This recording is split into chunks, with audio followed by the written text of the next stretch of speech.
Well, things worked out a little differently than Grace and I had hoped, but let me say I by no measure feel defeated, and that's because I've had the privilege of serving the people of Florida and our country for most of my life.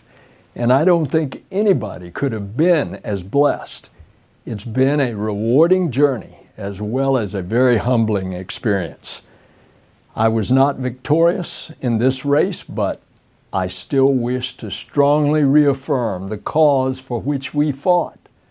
A public office is a public trust. First, I want to say thanks to all of you who rallied to our cause. You walked the precincts, knocked on the doors, made phone calls, and contributed your time and your resources. And with an optimistic heart, I wish to say something else. We may have been heavily outspent in this campaign, but we were never outworked. To all Floridians, whether you voted for me or for my opponent or that you didn't vote at all, I ask you to never give up this fight. You must fight to protect the fundamental right to health care and against any attempt to roll back our progress on things like pre-existing conditions. You must fight to preserve the natural wonders of our state, from the Everglades to the pine forests to the beaches and offshore waters. Say no to drilling. Not one rig off our coastline. As a country, we need to continue to launch rockets and explore the heavens.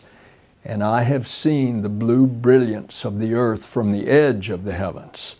And I will fight on to save this planet, our homes, our cities, from the spreading plague of the greenhouse gases that infect our atmosphere. And it plays havoc with our weather, and it risks the planet our children and grandchildren will inherit. And every single one of us needs to keep fighting to strengthen Social Security and Medicare for the generations that are there and to come. It's your Medicare. It's your Social Security. You pay into those programs.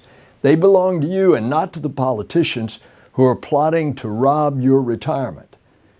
I will continue to fight on and on for the inalienable human rights that are the soul and glory of the American experiment.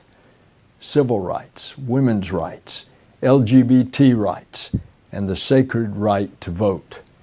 We must end all forms of voter suppression, make it easier for Americans to vote, and honor the ideal that we are governed by the majority and not the minority rule.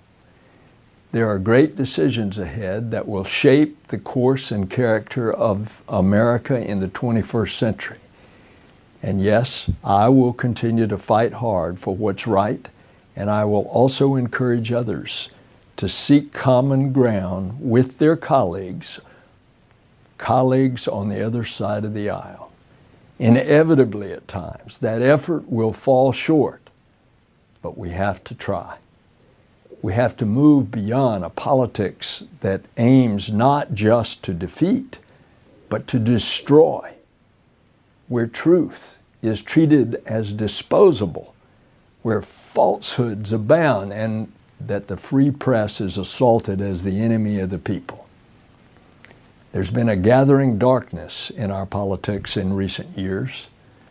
My hope today can be found in the words of John F. Kennedy, who said, "Civility can guide us through that darkness to a safe and sane future." Thank you all. God bless you, and God bless our country. Florida is